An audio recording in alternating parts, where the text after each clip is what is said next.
세례를 준비하고 계시는 분들을 위한 10번째 시간입니다. 아무쪼록 지금까지 준비된 강의한 10번을 통해서 복음에 대한 깊은 깨달음이 있는 그러한 시간 되시길 바랍니다. 오늘의 제목은 예수 그리스도의 승천과 재림입니다. 참조할 본문은 사도행전 1장 11절 말씀입니다. 가로되 갈릴리 사람들아 어찌하여 서서 하늘을 쳐다보느냐. 너희 가운데서 하늘로 올리우신 이 예수는 하늘로 가심을 본 그대로 오시리라 하였느니라. 아멘. 지난 9번째 강의 내용을 복습합니다. 예수 그리스도께서 잠시 죽음에 갇히셨으나 사흘 만에 죽음의 권세를 이기시고 부활하셨습니다. 예수님의 부활은 개인의 부활로 끝나는 것이 아니라 예수 그리스도를 믿는 자의 부활로 이어지고 부활이라는 새로운 생명으로 들어가게 하셨습니다. 그러므로 믿는 자에게 죽음은 더 이상 두려움의 대상이 아니고 생명의 문으로 들어가는 문의 역할을 하게 된 것입니다. 자, 오늘 이제 강의를 시작합니다. 10번째입니다. 죽음을 이기시고 부활하신 예수님은 하늘로 올라가십니다. 즉, 오셨던 곳으로 다시 돌아가신 것이죠. 예수님은 왜 하늘나라로 다시 돌아가셔야만 했을까요? 만약 부활하신 예수님이 하늘로 가지 않으시고 제자들과 계속 함께 하셨다면 예수님은 단지 죽었다가 다시 살아나신 분으로만 증거될 것입니다. 하지만 구원 사역의 완성은 죽은 몸의 부활이 아니라 영광의 상태로 회복되고 성취되는 것입니다. 그래서 예수님께서는 다시 승천 하늘로 올라가신 것이죠. 히브리서 12장 2절의 말씀, 믿음의 주여 또 온전케 하시는 이인 예수를 바라보자. 저는 그 앞에 있는 즐거움을 위하여 십자가를 참으사 부끄러움을 개의치 아니하시더니 하나님 보좌 우편에 앉으셨느니라. 승천하셔서 하나님 보좌 우편에 앉으셨습니다. 누가복음 22장 30절 말씀 보면 너희로 내 나라에 있어 내 상에서 먹고 마시며 또는 보좌에 앉아 이스라엘 12지파를 다스리게 하려 하노라. 부활하신 예수님이 하늘로 가시고 하늘의 영광을 회복하신 최종적인 모습을 드러내고 있습니다. 하늘로 가신 예수님은 왜 이 땅에 다시 오실까요? 이제 우리는 재림의 예수님을 기다리고 있지 않습니까? 왜 예수님은 다시 이 땅에 오시게 되어 있는 겁니까? 왜 다시 오십니까? 첫째는 구속받은 성도들을 구원하여 예비하신 곳으로 인도하시기 위해서 다시 오시는 겁니다. 요한복음 14장 2절 3절 말씀입니다. 내 아버지 집에 거할 곳이 많도다.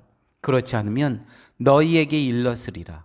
내가 너희를 위하여 거처를 예비하러 가노니 가서 너희를 위하여 거처를 예비하면 내가 다시 와서 너희를 내게로 영접하여 나 있는 곳에 너희도 있게 하리라. 다시 한번 말씀드립니다. 하늘로 가신 예수님이 이 땅에 다시 오시는 이유는 첫째, 구속받은 성도들을 구원하여 예비하신 곳으로 인도하시기 위함입니다. 두 번째는 세상을 심판하기 위해서 오시는 겁니다.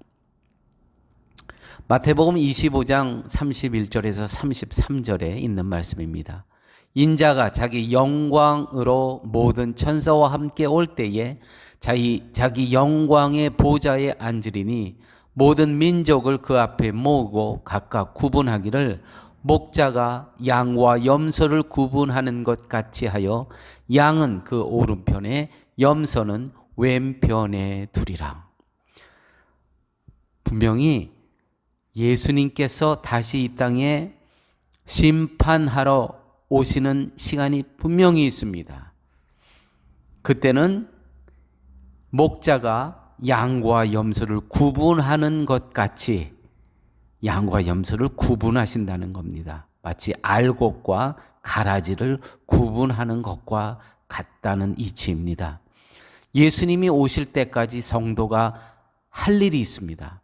사도행전 1장 8절에 분명히 이제 예수님께서 이 땅에 오실 겁니다. 그러면 그 오시는 기간 동안 성도는 이 땅에서 어떻게 살아야 할까요? 예수님은 하늘로 가시면서 성령을 보내주시겠다고 하십니다. 성령을.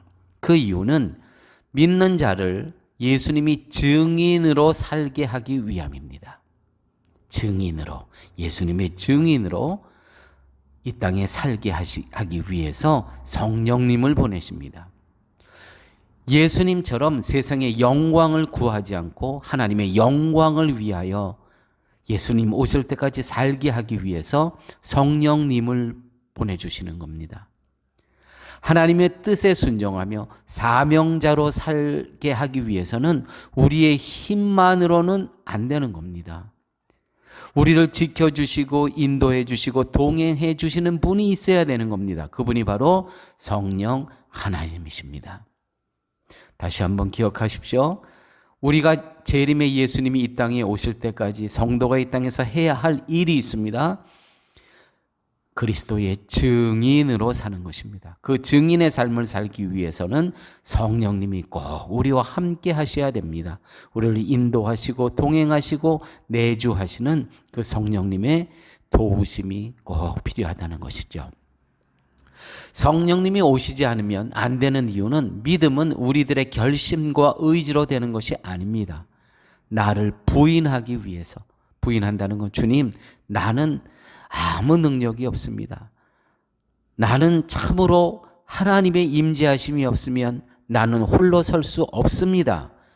자신의 죄인임을 발견해야 하는데 이것은 오직 성령으로만 가능한 것입니다. 이 고백은. 그래서 성령 하나님이 임하면 죄를 깨닫게 되는 것입니다.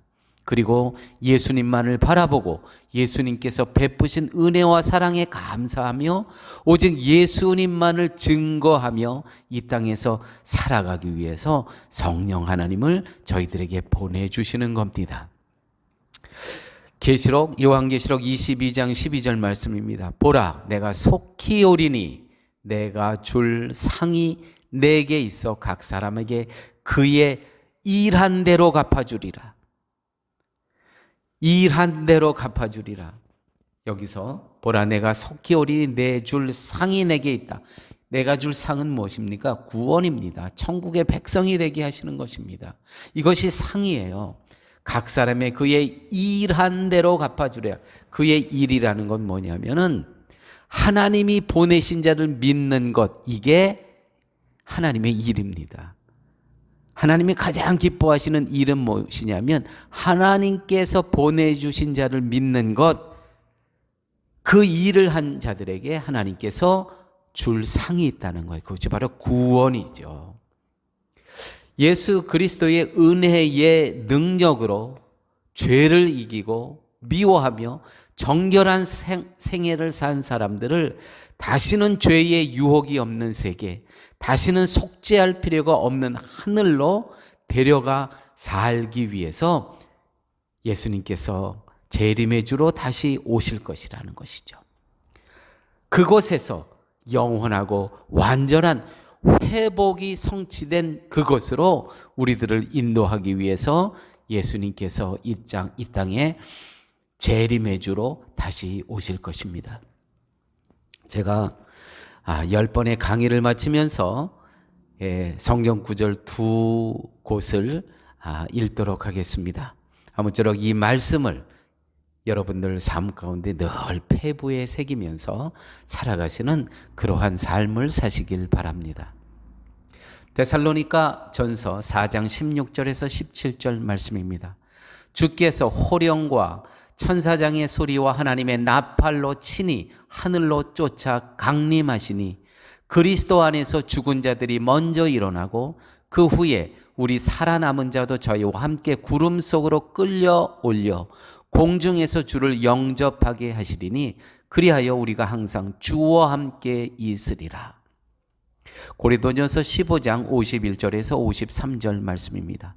보라 내가 너희에게 비밀을 말하노니 우리가 다 잠잘 것이 아니요 마지막 나팔의 순식간에 홀연히 다 변화하리니 나팔 소리가 나매 죽은 자들이 썩지 아니할 것으로 다시 살고 우리도 변화하리라. 이 썩을 것이 불갑을 썩지 아니할 것을 입겠고 이 죽을 것이 죽지 아니함을 입으리라. 아멘.